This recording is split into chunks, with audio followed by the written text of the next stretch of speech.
Truth and honor.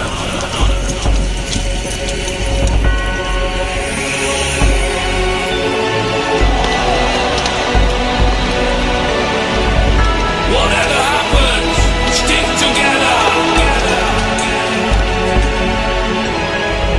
Saya nak menyentuh tentang ada satu dua isu lah yang dinyatakan pada saya apabila disebut dalam siri ceramah tentang menara warisan itu. Misalnya telah dinyatakan oleh PNB, bukan ya, menara warisan ini bukan duit kerajaan, tapi mereka kata kerajaan membazir ya.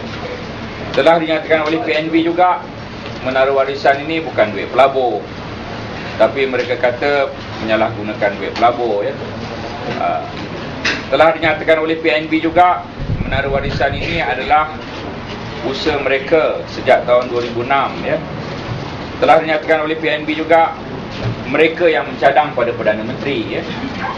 Bukan kehendak Perdana Menteri, tetapi dianggap semacam ia kehendak Perdana Menteri, semacam dia arahan Perdana Menteri, semacam dia menggunakan wang kerajaan, semacam dia menggunakan duit pelabur.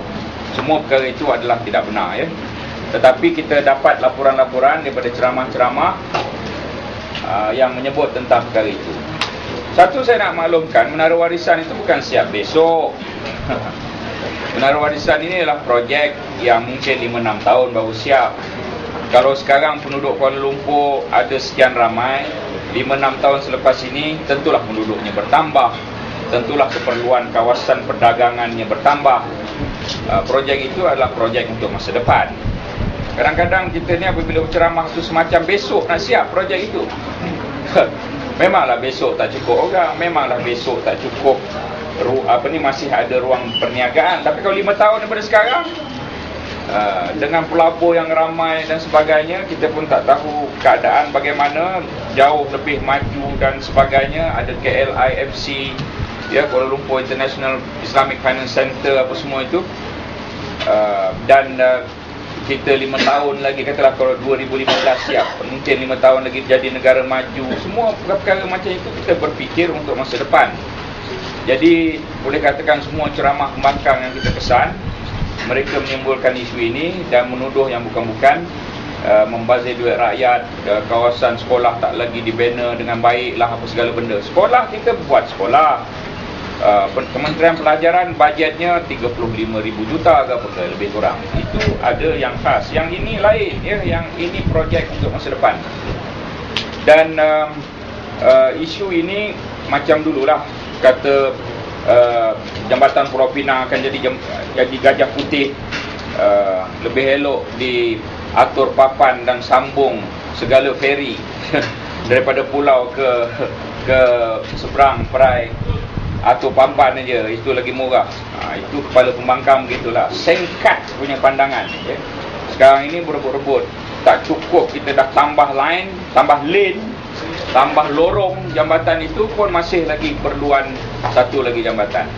Kemudian apa lagi projek besar, contoh KLCC, mereka kata membazir. Sekarang ini KLCC itu jadi ikon tarikan kepada pelancong yang sentiasa mengetahui bahawa ia adalah menara berkembar tertinggi dalam dunia.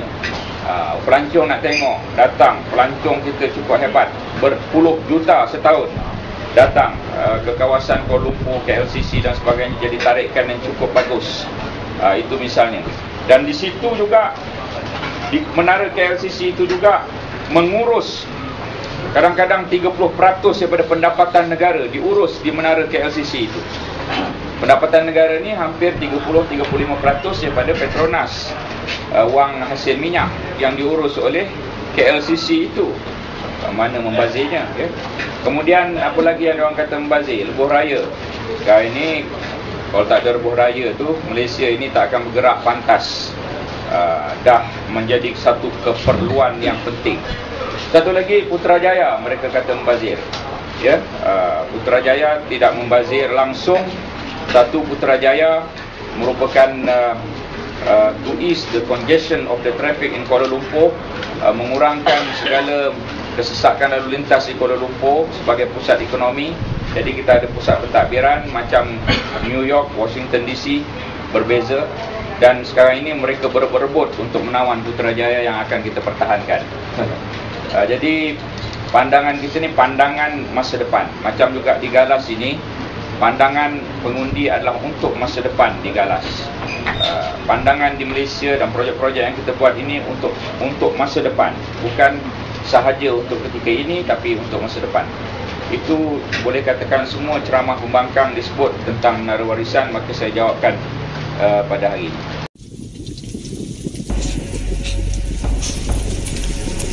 Strength and honor.